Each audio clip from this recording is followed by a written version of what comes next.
साध्य और साधना पथ चैनल पर आपका हार्दिक स्वागत है। दोस्तों, आज का विषय है दुखों से छुटकारा। दोस्तों, हर कोई प्रसन्न रहना चाहता है, लेकिन फिर भी कोई खुश नहीं दिखाई देता।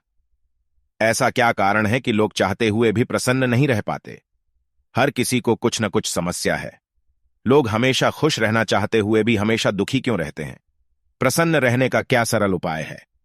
आज की चर्चा का विषय यही है। लेकिन इसके पहले आपके लिए एक छोटी सी कहानी प्रस्तुत है। किसी जंगल में एक छोटी सी चिड़िया रहती थी। चिड़िया जहां चाहती वहां उड़ती। वह हमेशा प्रसन्न रहती। उसे किसी बात की कोई चिंता न थी। एक दिन चिड़िया को एक छोटा सा कपड़े का टुकड़ा मिला। चिड़िया ने उस कपड़े से एक छोटी सी पोटली बना ली और अपने पैर में बांध ली। अब चिड़िया तो जंगल भर में उड़ती फिरती और अनेक पशु पक्षियों से मिलती। उसे रोज अनेक खट्टे मीठे अनुभव होते। चिड़िया को जब भी कोई बुरा अनुभव होता तो वह एक छोटा सा कंकड़ उस पोटली में डाल देती। इस तरह जल्दी ही चिड़िया की पोटली में कई कंकड़ इकट्ठा हो गए। पोटली थोड़ा भारी हो गई। चिड़िया के लिए उड़ना आसान न रहा।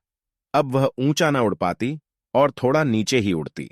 किंतु चिड़िया ने हर बुरे अनुभव के लिए पोटली पर कंकड़ डालना जारी रखा। जल्दी ही चिड़िया की पोटली और भारी हो गई। अब चिड़िया उड़ नहीं पाती। वह फुदकती हुई इधर उधर घूमती। चिड़िया अपनी हालत से दुखी थी, पर फिर भी चिड़िया ने अपनी पोटली पर कंकड़ इकट्ठे करना जारी रखा। थोड़े दिनों बाद यह हालत हो गई कि चिड़िया का चलना फिरना ही बंद हो गया। साथियों, हम सब भी इस चिड़िया की भांति हैं जो अपने जीवन के अच्छे पलों को तो भूल जाते हैं और बुरे अवसरों को, बुरी बातों को याद रखते हैं। हम सबने अपने अपने दिमाग में चिड़िया की पोटली की तरह की ऐसी ही अनेक ग्रंथियां बना रखी हैं, जिनका बोझा लिए हम हमेशा घूमते रहते हैं।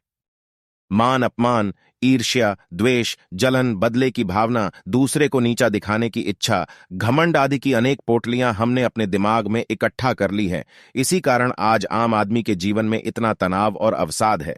हम चिंताओं से ग्रस्त हैं। यही अवसाद आगे चलकर हमारे शरीर और मस्तिष्क में विकार लाता है और अनेक शारीरिक और मानसिक व्याधियां इसी का परिणाम है। लेकिन फिर भी हम इन पोटलियों से छुटकारा नहीं पाना चाहते।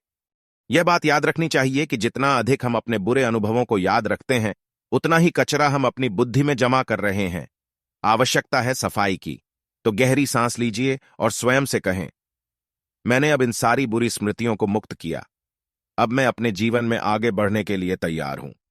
जैसे ही आप अपने मस्तिष्क को इन कड़वे अनुभवों के बोझ से मुक्त करेंगे, आप अपने आप को पहले जैसा ही प्रसन्न और स्फूर्तिवान पाएंगे।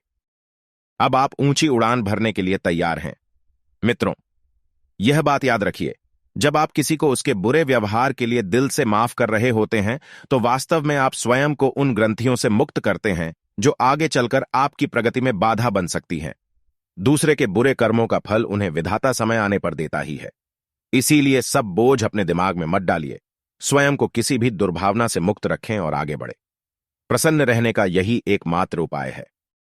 वीडियो के अंत तक बने रहने के लिए साध्य और साधना पथ चैनल की तरफ से आपको बहुत बहुत धन्यवाद। आपको यह कहानी कैसी लगी?